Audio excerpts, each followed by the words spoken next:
আমার আব্বু আমার আম্মুকে ছাইড়ে দিছে, তখন আমার বয়স 8 বছর। এত থেকে এত দূর আইছি, বড় হইছি, আম্মুর সাথে থাকি। হে আছে অনেক দূরে, কি আমাদের থাকে না। উপর লোক আপনারা যেভাবে উৎসব পালন করেন না, মানে অনেক জায়গায় মেলা হয় দেখেন না, এই মেলায় আমরা উৎসব পালন করি। মেলায় যাই, সবাই মিলে একসাথে মিলে আমার ফুর্তি করি। তারপরে ঈদ কুরবানিতে আপনার উপর লোক যেভাবে ঈদ পালন করেন, আমরা মুসলমান যেভাবে ঈদ পালন করেন, আমরা সেরকম করি। আমি নৌকার কাজ করেছি, রান্না বান্নার কাজ, তারপরে ওই যে নৌকা ধুইছি, অনেক রকমের জামা কাপড় কাচছি, সব কাজ করছি। জি না, আমার বয়স 13। যে আমাদের শখ বলতে কি, আমরা উপরের লোকের সাথে মিলেমিশে থাকতে চাই, কিন্তু আমাদের সম্ভব না, কারণ আমাদের উপরে কোনো ঘর বাড়ি কিছু নেই। আমরা কিভাবে থাকবো উপরে মানুষের সাথে মিশে? আমরা জানি উপরে মানুষ আমার সাথে কি না করে। আমরা নৌকায় থাকি, সব মানে খারাপ খারাপ কথা বলে আমাদের। আমার জন্মের নৌকায়, জীবনের শখটা যাইয়া আমরা আসলে উপরে মানুষের মতো থাকতে চাই, কিন্তু আমাদের সম্ভব না। তখন আমাদের জীবন আবার এই নৌকাতে মানে হলে যাইয়া আমাদের একজনের সাথে ঝড় করছিল, তারা খুব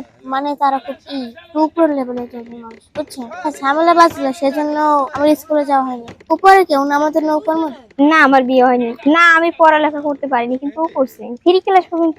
ওই যে বুড়ো একটা মহিলা, ওইটা আমার মা। আমার বাবা এই জায়গায় থাকে না, সে থাকে সাগরের দিকে। আমরা ভাই বোন তিনজন বোন। আমি সবার বড়। ছোটজন আমার ফুপির সাথে গেছে তালতলি। নৌকা 2টি আছে। আগে নৌকায় হয়তো, কিন্তু এখন আর হয় না। যেরকম আর কি উপরের মধ্যে নৌকার মধ্যে নিয়ে আসতাম, কিন্তু নৌকার মধ্যে জড়ি টড়ি এইসব সাজাইতাম, আবার বেলুন টানাইতাম, টানিয়ে তারপর ওই নৌকার তো আবার আর এক নৌকায় যাইতে, মানে এই জায়গার না আবার তালতলি থেকে লোক আইতে, ছেলে পক্ষ আইতে, হয় নৌকায় সাজানো হইতো। আমাদের মধ্যে কোনো যৌতুক নাই, এই ছেলে পক্ষরে নিয়ে আসতে। আমার মেয়ে পক্ষের আমাদের মধ্যে কেউ কিছু দেয় না। নতুন পুরান দোনোটাই আর কি। 15-20 বছর কারো উপরে হয়, কারো আবার নৌকার মধ্যে। আমরা এদের মধ্যে সবাই মুসলমান। আমরা ঈদ আর কুরবানি পালন করি। অনেকে গান জানে না, কিন্তু নাচ জানে। কখনো অনুষ্ঠানে পড়া হয়, কখনো ঈদের সময়। আগে 12 বছরের মেয়েরও বিয়ে হইতো, আবার 11 বছরের মেয়েরও বিয়ে হইতো। এখন নিমে 15, 16, 18 বছরও হয়। অনেক দূরও দেওয়া হয়। সবারই ইচ্ছে থাকে পড়ালেখা করে অনেক কিছু হবার। ছিল। কি কারণে বন্ধ হয়েছে, মানে এই জায়গায় একটা ঝামেলা হয়েছিল। মানে একটা মেয়েকে এই জায়গার ছেলে নিয়ে গেছিল, এই আর্টসনেরই, এই জায়গারই মেয়ে, এই জায়গারই ছেলে। তারপরে এই বাপ মা কইতেছে নাকি আমি এই মেয়েকে এই ছেলের সাথে যাইতে মানে সাহায্য করছি আমি।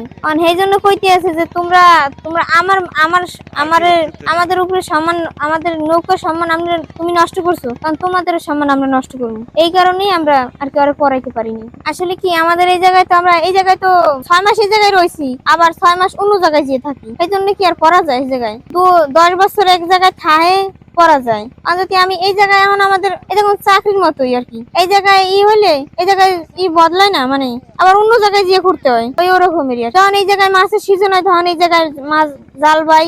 আবার যখন মাছের সিজন নাই, তখন আমরা আবার অন্য জায়গায় যাই। মানুষের মধ্যে মানুষের ভিন্নতা আছে, কেউ খারাপ কেউ ভালো, কেউ মানুষের ভালো কথা বলে, কেউ খারাপ কথা বলে, এরকমই আর কি। সাহস করিনি এই কারণ আমার আব্বুর জন্য হয়নি। না, সেরকমের কিছু না।